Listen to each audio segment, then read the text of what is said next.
Welcome back to Retro Tech Toys. I'm excited to be back. I'm growing my NES collection. I'm going to make it as big as possible. I don't know that I'll be able to collect every single thing ever released for the NES. I mean, that's a little difficult because some of that stuff is really, really expensive. I'm looking at you, little Samson. But yeah, I mean, I'm doing my best. And I just subscribed to, I think it's called Retro Game Treasure. And they're pretty cool. They're a service that you subscribe, and I think it's like $35 a month plus shipping, and they send you $30 or $40 worth of retro games. And I'm set up for Nintendo and Super Nintendo, and I'm thinking about being set up for Famicom as well. So that would be cool. And I'm not sponsored by them. I'm not getting paid by them. It's just a service that I'm trying so that I can grow my NES collection. And along with that, unfortunately, you have the issue with cartridges that will not load because they're dirty or there's something wrong with them. So we're going to check those out here today, and we're going to, hopefully these just need to be cleaned up and we'll get them working. So let's go ahead and have a look at them. If you're ready, I'm ready. Let's get started.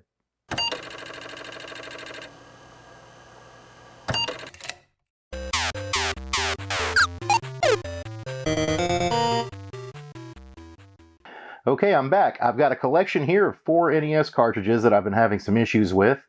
I recently picked these up for pretty cheap. I'm around $4 or $5 typically a piece, except for Athena. That one was $12. All of them have issues loading. I had a bigger collection that I picked out, and these were the 4 that will not turn on. They won't load. They won't do anything. Or if they do, it's just garbled text or whatever. So we're going to take them apart and clean them up and have a look at the actual PCB inside of the game and see if there's anything going on that needs to be addressed. So far, I've only had one that was just in horrible shape, and that was Amagon, and I know I keep talking about it. I had another look at that one off camera, and it's just, I don't think that one can be fixed. It's bad. Some of the traces were scratched off on the PCB. Somebody had definitely gone in there and tried to do some crazy stuff. I did the best I could off camera trying to fix it. I just can't get it to load. But anyway, we're going to be using the Classic N. You probably saw my review on that, and if you didn't, feel free to check that out. And I love this little thing. It's a cheap little $22 or $23 NES clone, and it so far plays pretty much anything I throw at it. So we're going to use that.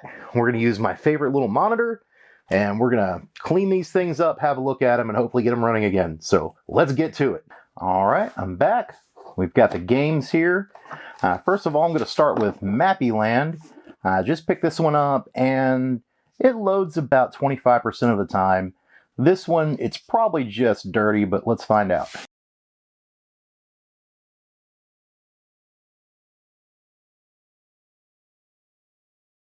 All right, let's have a look at this. Yeah, I'm seeing some dirt spots, and there might be just the smallest amount of corrosion here on the connections where it plugs into the pins of the NES. But let's go ahead and give it a wipe down. It's pretty dust-free in there. A lot of these are pretty much dust-free. I don't think a lot of dust or particles really get inside of those cartridges. They're sealed pretty tightly. The capacitor looks really good. I haven't run into a single bad capacitor. You know, everything looks nice. So we're going to clean this one up and put it back together. Now for cleaning these, I basically just use isopropyl alcohol. I use a 91% isopropyl alcohol. I know a lot of people use Brasso and stuff like that, but I haven't really found a need to use that yet. I haven't come across anything that's that nasty. I do have some of that handy, but I haven't needed it yet, so fingers crossed.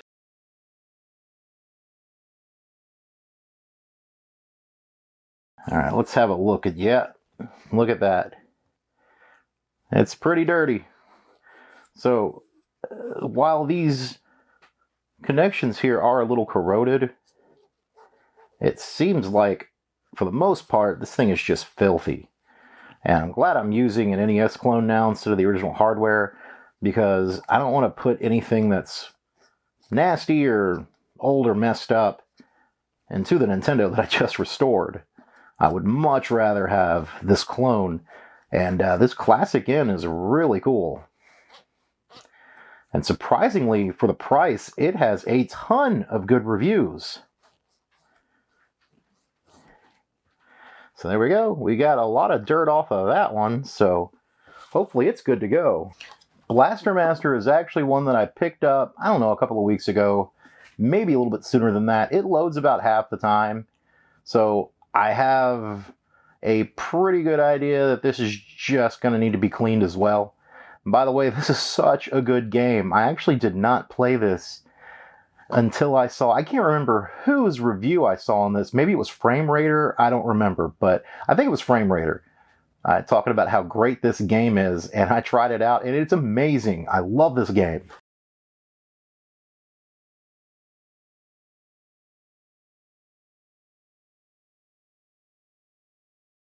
Okay, this one's significantly dirtier, and there is a bit more corrosion on it too. I don't know if that shows up or not, but this is filthy, and there's some serious corrosion in a couple of spots there. That said, I still don't think I'm going to need to use anything crazier than isopropyl alcohol. Oh yeah, that's not coming up. That is corroded.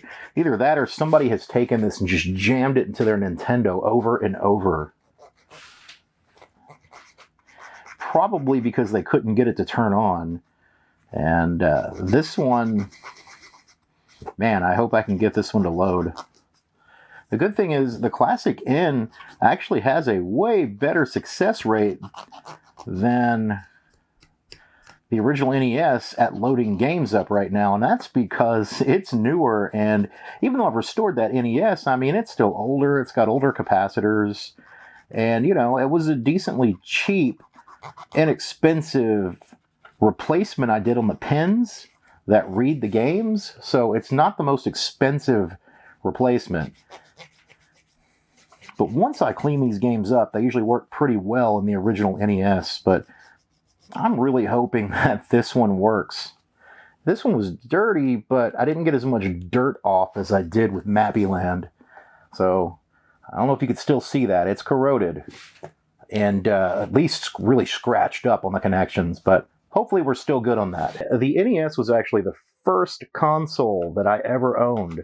And I want to say I got one when I was 6, right before I turned 7. So that was the end of 1986, which is around when they first came out in the US. And I don't know how my parents got me one for Christmas, because I'm sure they were hard to find then. But they got me one. This was my first console. So my whole thing is like, I want to restore as many of these as I can, and just so they can be played and enjoyed for decades to come. Okay, so now we have Road Blasters. This one I cannot get to turn on at all. I get either a black screen or I'll get like an orange screen, and that's it.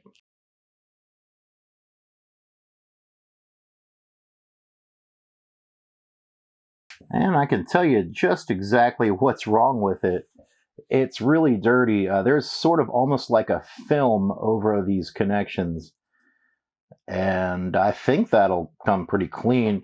There's some scratching here. The film there isn't as bad as it is back here. I don't know if that shows up, but if it does, then you can see what I'm talking about. And if it doesn't, then just, I guess, take my word for it. But it looks like I can clean this up.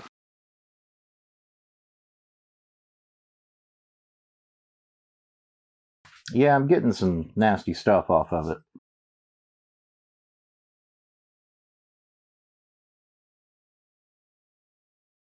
Yeah, again, not as bad as the first one, but it looks like it's cleaning up a lot nicer, though.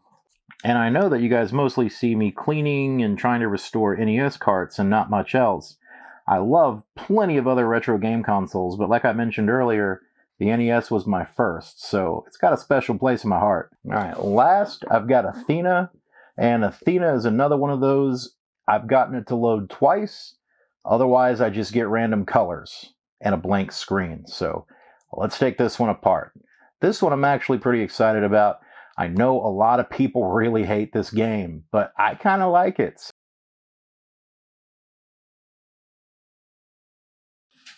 All right, let's examine Athena here. Athena actually looks okay. It doesn't even look that dirty. The capacitor looks good. Everything looks really nice on it. Nice and new. I've still yet to come across one of these that needs serious work aside from Amagon, and that one was just a little bit too far gone. I do see a long scratch going across here, but yeah, I've seen worse. There we go. That one came out pretty nicely. All right, let's get it back together and we'll test these things out together. All right, let's try Mappy Land. Hey, it looks like it works. That's good. So far, so good.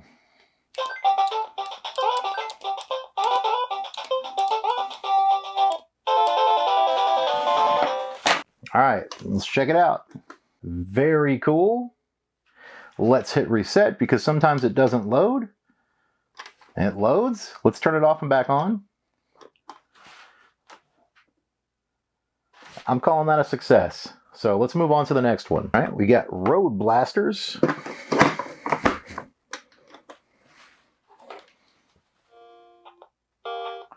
Hey, look, it's Road Blasters.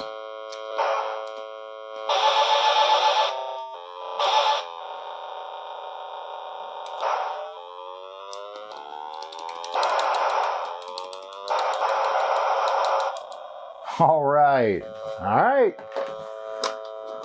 Athena, I want to play through this again, so please work.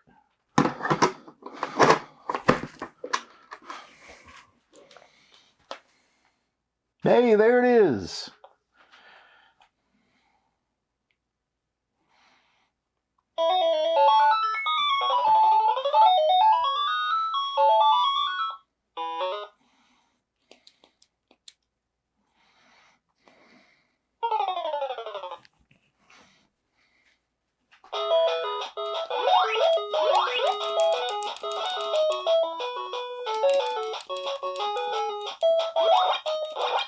All right, that's it. We got them working, and as I get more, we'll have more of these videos because I enjoy doing them. If you guys are curious about the tool that I use to open the NES carts, check out my description where all my tools are listed. I have it listed there. So thank you so much for watching Retro Tech Toys. And really quick, I know you're starting to see some more gaming content, and that's going to be our weekday videos. On the weekend videos, I'm going to do more restorations of equipment and showing off and reviewing some retro tech and all that good stuff. But there's a lot of gaming stuff that I want to do as well, and I want to try to keep that as interesting as possible for all of you guys too.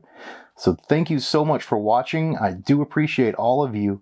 Be safe, and we'll see you next time.